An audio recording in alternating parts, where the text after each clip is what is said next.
দেখুন বন্ধুরা, আজ আমি মাটির খোলা এনেছি। এই মাটির খোলাতে রুটি হবে, পায়েস রুটি হবে। আপনারা প্রথম থেকে শেষ অবধি দেখবেন, ভিডিওটা খুব ভালো হবে। নমস্কার বন্ধুরা, ভিলেজ কুকিং বাংলা থেকে আপনাদের সবাইকে স্বাগত। আমার হাতে দেখছেন দুধ আছে। আমি আজকে পায়েস বানাবো। পায়েসের আরেক নাম কি? পরমান্ন। পায়েস খেতে ভীষণ সকলে পছন্দ করে। আর জন্মদিন বলুন, বাড়িতে যে কোনো শুভ অনুষ্ঠানে পায়েসটাই কিন্তু আগে হয়। আবার ভগবানের ভোগ হিসাবেও নিবেদন করতে পারেন। এখন শীত প্রায় এসেই গেছে, পায়েস ভীষণ ভাল লাগবে। তাই আমরা আজকে ভাবলাম যে পায়েস আর রুটি বানাবো। পায়েস তো আপনারা এমনিই খান, একবার গরম গরম রুটি দিয়ে পায়েস দিয়ে খেয়ে দেখবেন কি ভালো লাগে। তাই আজকে ভেবেছি আমরা পায়েস রুটি বানাবো। চলুন তাহলে দেখা যাক পায়েসটা কিভাবে বানাতে হয়। বন্ধুরা, আজ খোলাতে রুটি ভাজা আপনাদেরকে দেখাবো।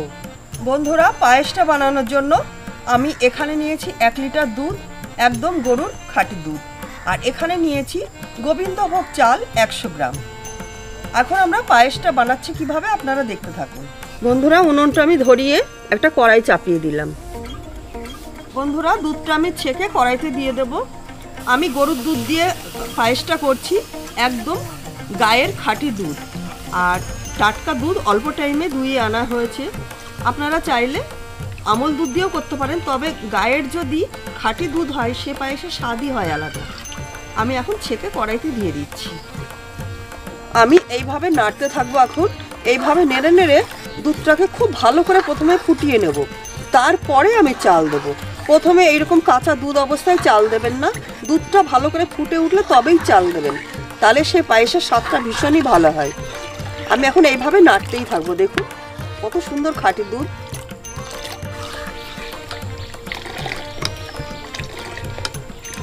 দেখুন বন্ধুরা, এখানে আমি আটা নিয়েছি। আটাটাকে আমি ভালো করে এখন মেখে নিব রুটি বানানোর জন্য।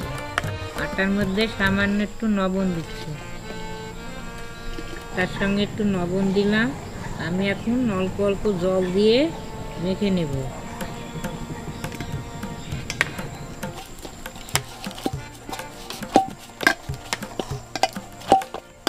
নরম নরম করে মাখবেন কাকিমা। যেভাবে মাখতে হয় সেভাবে মাখতে হয়। নরম নরম মাখলে তো রুটিটাও বেশ নরম হয়। হ্যাঁ, আর খোলা রুটির স্বাদই আলাদা, মিষ্টি মিষ্টি রুটি, তাই না? হ্যাঁ।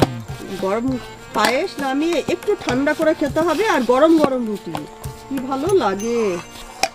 দেখুন বন্ধুরা, দুধটা কেমন উতলিয়ে উঠেছে, দারুণভাবে ফুটে উঠেছে। এবার আমি চাল দেবো।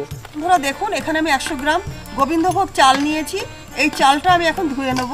আপনারা চাইলে অন্য চালেরও পায়েস করতে পারেন, তবে এই চালের পায়েসটা ভীষণই স্বাদ হয়। আমি এখন ভালো করে ধুয়ে নেব। তবে চালটা না আগে কখনো ভিজিয়ে রাখবেন না।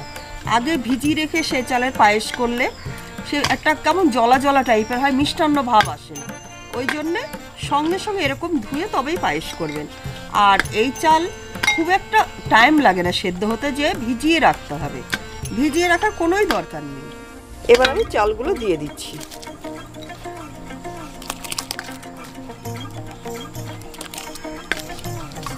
এবার এইভাবে নাড়তে থাকবো।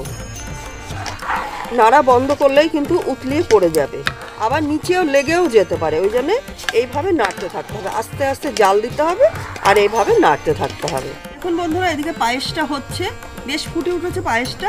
এই সময় দিচ্ছি আমি 4টে তেজপাতা। তেজপাতাগুলো একটু ধুয়ে দেবেন, কারণ তেজপাতার গায়ে না অনেক নোংরা থাকে। এবার আমি দিয়ে দিলাম। এখন এইভাবে নেড়ে নেড়ে চালটাকে আমি সেদ্ধ করে নেব। দেখুন বন্ধুরা, আমার আটাটা মাখা হয়ে গেছে। আমি এখন 10 মিনিটের জন্য ঢেকে রাখছি। আটাটা ঢেকে রাখলে রুটিটা খুব সুন্দর হয়, বানাতে ভালো লাগে। বন্ধুরা, 2 হাতা মতো আমি গরম দুধ তুলে রেখেছিলাম। ওই দুধের মধ্যে আমি 1 প্যাকেট আমল দুধ গুলে দেবো।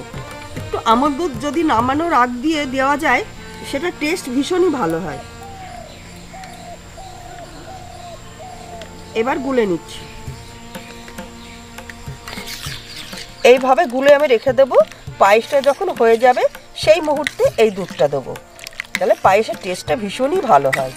বন্ধুরা, চালটা প্রায় সেদ্ধ হয়ে এসছে, এখনো পুরোপুরি সেদ্ধ হয়নি। এই সময় আমি দেব কটা কিশমিশ। দেখুন কতটা ফুটছে, প্রায় সিদ্ধ হয়ে এসছে।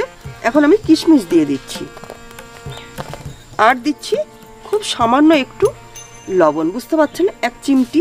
এটা দিলে স্বাদটা খুব সুন্দর হয়, একটা মিষ্টি স্বাদ আনে। আরও 1 থেকে 1.5 মিনিট আমি ফুটিয়ে নেব, চালটাকে সেদ্ধ করে নেব। দেখুন বন্ধুরা, পায়েসে তো এলাচ দিলে খুবই দারুণ স্বাদ হয়। তো বৌমা পায়েসটা রান্না করছে, আমি এলাচগুলোকে ছেড়িয়ে এমন দিশটাতে গুঁড়ো করে নেব। এই ভিতরকার ফলটা নিয়ে গুঁড়ো করতে হবে। কাকিমা, এই তো তাড়াতাড়ি গুঁড়ো করুন, আমার পায়েস কিন্তু প্রায় হয়ে এসছে, চালটা সিদ্ধ হয়ে এসছে। এই তো গুঁড়ো করছি। বন্ধুরা দেখুন কত সুন্দর গাঢ় গাঢ় হয়ে এসছে, চালটাও সিদ্ধ হয়ে এসছে। দেখুন ভালোভাবে সিদ্ধ হয়ে গেছে চাল। 1 লিটার দুধ আর 100 গ্রাম চাল, আর লাগছে 200 গ্রাম চিনি। আমি চিনিটা দিয়ে দিচ্ছি। চিনিটা দেওয়ার পরে বেশ একটু পাতলা হয়ে যাবে। চিনিটা গলে গেলে তখন দুধটা পাতলা হয়ে যাবে। বন্ধুরা দেখুন চিনি দেওয়ার পরে কতটা পাতলা হয়ে গেল। এখন আমি 1 থেকে 1.5 মিনিট ধরে ফুটিয়ে নেব। একটু গাঢ় হয়ে যাবে, তবে পায়েসটা হওয়ার সময় দেখবেন খুব গাঢ় যেন না হয়ে যায়। পায়েসটা ঠান্ডা হওয়ার পরে কিন্তু অনেকটাই গাঢ় হয়ে যায়, ওই জন্যে গাঢ় অবস্থায় নামাবেন না, একটু পাতলা অবস্থাতে পায়েসটা নামাবেন। বন্ধুরা পায়েসটা একদম হয়ে গেছে, চালগুলো সেদ্ধ হয়ে গেছে, বেশ গাঢ়ও হয়ে আসছে চিনি দেওয়ার পরে। এখন আমি আমল দুধটা দিয়ে দেবো। এবার আমল দুধটা দিয়ে দিলাম। এই সময় আমল দুধটা গুলে দিয়ে দেবেন, দেখবেন কত সুন্দর স্বাদ হয়। ভালো করে মিশিয়ে নিচ্ছি। আর এই সঙ্গে দেব এলাচের গুঁড়োটা। এলাচটা যখন গুঁড়ো করবেন সামান্য একটু চিনি দিয়ে গুঁড়ো করবেন, দেখবেন দানাগুলো খুব সুন্দরভাবে গুঁড়ো হয়ে যাবে। বৌমা, হ্যাঁ, এলাচের গুঁড়োটা দিলা তো পায়েসে, হ্যাঁ, কি সুন্দর সেন্ট বাড়াচ্ছে গো। হ্যাঁ, এলাচের গুঁড়ো দিলে তার স্বাদই হবে আলাদা। হ্যাঁ, হয়ে গেছে তো, এবার আমি নামিয়ে নেবো। দেখুন কত সুন্দর হয়েছে। এলাচ দেওয়ার পর আর ফোটাতে হয় না, নামিয়ে নেবো এবার। বন্ধুরা হয়ে গেছে পায়েসটা, আমি এখন নামিয়ে নিচ্ছি। একটু ঠান্ডা হয়ে গেলে অন্য একটি পাত্রে ঢেলে নেবো। বন্ধুরা এবার খোলাতে রুটি হবে, খোলাটা উনুনে বসিয়ে দিলাম।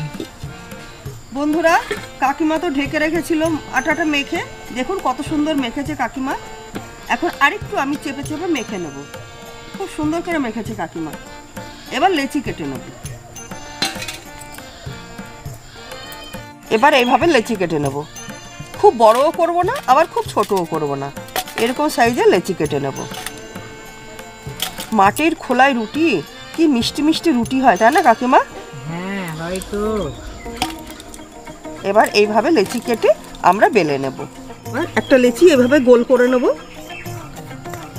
একটু ময়দা আটা নেব, নিয়ে এইভাবে বেলে নেব।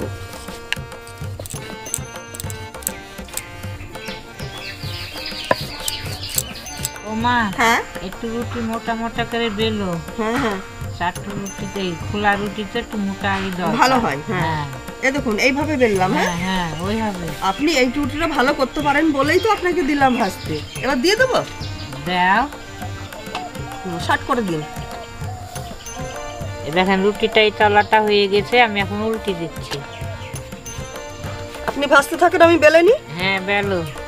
দেখুন বন্ধুরা, এই খোলা রুটি খেয়ে আপনারা আমাদের কমেন্ট করে জানাবেন। দেখুন বন্ধুরা কি সুন্দর ফুলছে রুটি। এইভাবে চাপ দিয়ে দিয়ে খোলার মধ্যে ফোলাতে হয়, এই রুটির স্বাদই হয় আলাদা।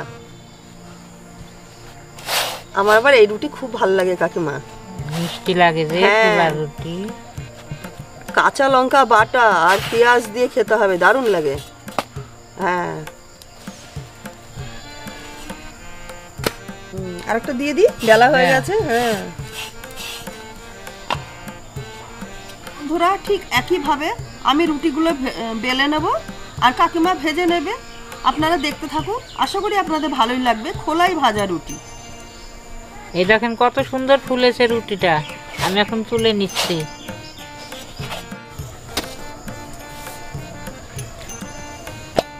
দেখুন বন্ধুরা পায়েসটা কত সুন্দর গাঢ় হয়ে গেছে। এবার আমি একটি পাত্রে তুলে পরিবেশন করব।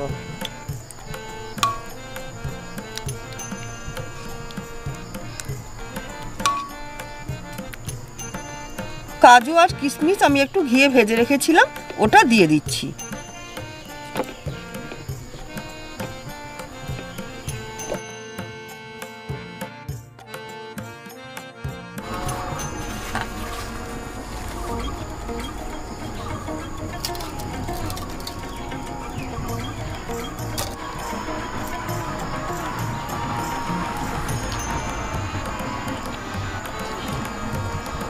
আমার পায়েসটা কত সুন্দর হয়েছে গো, মনে হচ্ছে যেন ক্ষীরের পায়েস খাচ্ছি। গাঢ় দুধ, খাঁটি গরুর দুধের পায়েস, তাহলে লাগবে না বলুন তো বন্ধুরা? মনে হবে যে ক্ষীরের পায়েস খাচ্ছি। হ্যাঁ, অসাধারণ হয়েছে। এত সুন্দর পায়েসটা, এমনি সুন্দর লাগে বন্ধুরা। তাহলে দেখলেন তো গরম গরম রুটি আর পায়েস কত সুন্দর লাগে। আপনারা কখনো খেয়েছেন কিনা জানি না, বেশিরভাগ সকলেই দেখা যাচ্ছে বাটিতে করে পায়েস নেয়, নিয়ে চামচে করে খায়।